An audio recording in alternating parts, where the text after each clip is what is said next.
I think we should expect anything less, really, from a man of his talents, but still high class. Up goes the box kick from Randall. Ibitoye on the chase, Stewart underneath it.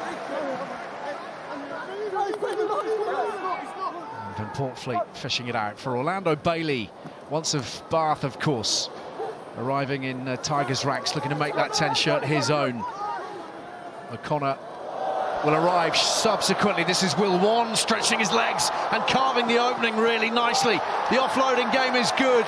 Van Portfleet is under the posts, and the Tigers break loose here at Ashton Gate early on, showing adventure and ambition and a clinical execution too. There's that pass out there wide from Bailey. He gets the space. And they missed a big chunk of the season, and it really put them off the title challenge. Here we go, this is on. Van Portfleet from the base, Radwan, 2-on-1, plenty to do, still gets it down. Adam Radwan, lethal from close range. It was the footwork and the strength that got him there this time. Bears closing in. Tigers straying offside, so the penalty coming at worst for Bristol. Short, let it go. Vining's offside.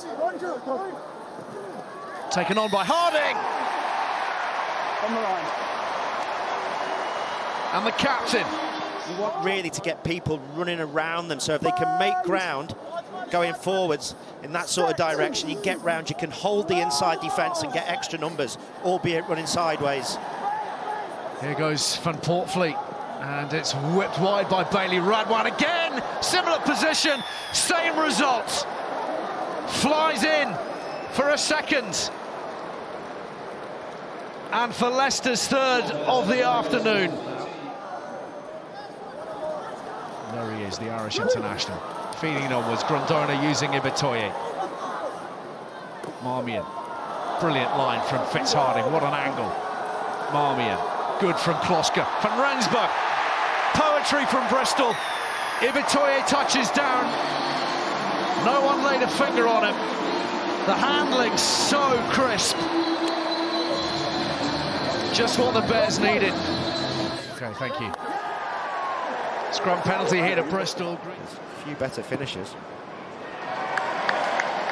3 points notched by Tom Luatua, the focal point.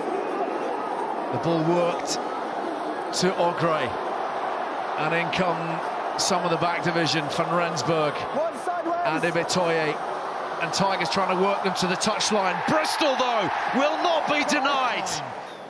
It's a really good forward drive. A few of Bristol's tries that have come from pick and go, have come from entries from maul penalties, and that was a maul itself. In they come again. One more penalty as Ogre is deemed to have come in from the side, not through the gate. Charlie Clare burrowing onwards. Van Portfleet, Bailey now, a little swing of the ball, and it opens up, and he's under the posts. If you go by yourself there, you have to score, and Bailey does. Pops out and rumbles back in again alongside Tarek Hefar, who's marshalling that short side with Van Portfleet. Marmion whips it away. Van Rensburg, Jordan, and a little bit of extra gas here. Through they go. A debut score in the Prem for Josh Carrington. Marmion now. Van Rensburg. REES-ZAMMIT'S is caught, keeps the ball alive. Thacker on the loop. Still under advantage. Marmion throws the dummy. And that will do it for Bristol. Tigers still scrapping for something here. They would love a losing bonus out of this. Stewards, Kata, and Bristol redoubling their defensive efforts in these final seconds. And a big counter-ruck here. The ball squirts out. REES-ZAMMIT'S away. Call off the dogs. Hassel-Collins is in hot pursuit. REES-ZAMMIT has his number. And Bristol have their victory. Wheels. That is wheels, Ali. Hassel-Collins is 20 metres ahead of him on the angle, and he burns it. As you would expect. He's had his say right at the death here. And an excellent conversion to top it all off from Tom Jordan, who will play a bigger and bigger role for Bristol in the coming weeks. They've come through some tough times today. The loss of McGinty, of Randall, of Ibitoye, all to injury. And of course that early brilliance from Adam Radwan as well. They've scored 5 tries of their own and they've beaten Leicester by 42 points to 24. A little bit lost for words there. Well, I thought the boys put out a massive shift, especially for Fitzy in his 100th game. That was the main focus this week, so really happy we get the job for him. But I mean, stepping in there, all the boys around me just making my job really easy. So, no, awesome to put a good team performance out in front of a pretty unreal crowd here at Ashton Gate. So it's an awesome first experience for me. Yeah, we're going to get to your performance now, but I just want to ask you about that opening 10-15 minutes or so, because Leicester really brought it, didn't they? I mean, you guys responded really well, all square at the break. What was the chat at half-time? Yeah, obviously Leicester, a class outfit. We knew that, you know, they've got a lot of international stars in their team and they're going to bring that sort of international level of game management and stuff. So I thought the boys did really well to manage that going into half-time, keep the game close, and we know that, you know, in the back ends of the games we can, you know, kick on. I think, the only message at half-time was just keep putting the pressure on. We knew that we're probably a little bit unlucky here and there with some things in the first half, but I thought the step up and the pressure that we put on throughout the whole 80 was really good. So, hopefully we just keep replicating that and kick on and take our learnings and that'll be good, We watched AJ limp off and we obviously wish him all the very best, but I was only reading an article a couple of weeks ago where you were saying, you know, number 10 is good for you, you enjoy it, you played a lot of your career there. I mean, you controlled things so well starting in there today, Tom. How much did you enjoy that?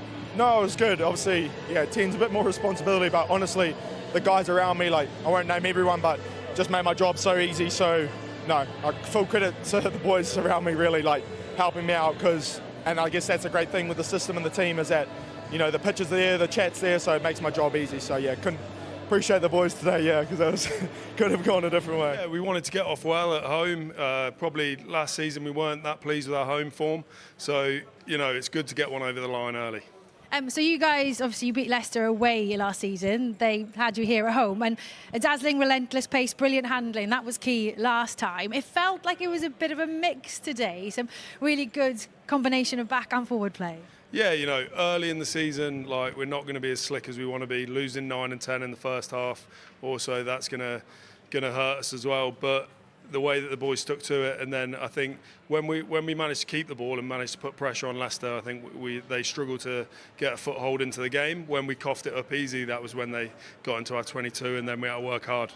Victories cost you a little bit though, some injuries there to some key individuals. I mean, what can you tell us about those injuries? Yeah, I don't know so much, but they all got carried off the field, so I'm not thinking it's brilliant news. Yeah, but as you saw there, Kieran Marmion, Tom Jordan stepped up, Josh Carrington making his Premiership debut. You know, every squad's going to be the same this season. Everyone's a little bit lighter, so you've got to rely on what you can bring through and how you can fit them into the team as soon as possible. Proud of some parts, and I'm incredibly frustrated with others. I thought the effort and the intent from our blokes against a very good Bristol team was good, but I think we know we've got to be more accurate in what we do. Certainly in that second half, I felt there was a 10-minute period where the game could have either swung either way, and we just couldn't convert. We just couldn't get it over, and that was probably the game right there. I think some of our lads are still learning that those, what they think are little moments, are actually really, really big moments in the game. It was a good start though. You told me pre-match don't expect any fancy stuff. We did see some fancy stuff, a couple of good tries at the start there, some brilliant handling. How content were you with the opening? Look, I was content, especially look at we had a very disrupted arrival at the ground. We arrived 45 minutes beforehand. We had some problems with the bus, so I'm glad the lads shrugged it off and just got into it. I want the lads to feel like they can play. If they make good decisions, then I want them to back themselves and go, and I thought we saw that at the start of that first half, but I'm just frustrated when we got into their 22 in that second half. We didn't really get the outcomes that we needed. It was all square at the break. They responded pretty well, Bristol, before the half-time. What was your chat? What was the half-time chat? Probably just to keep backing ourselves and keep going at them. Could we be a bit more aggressive in what we were doing, both with the ball and without the ball?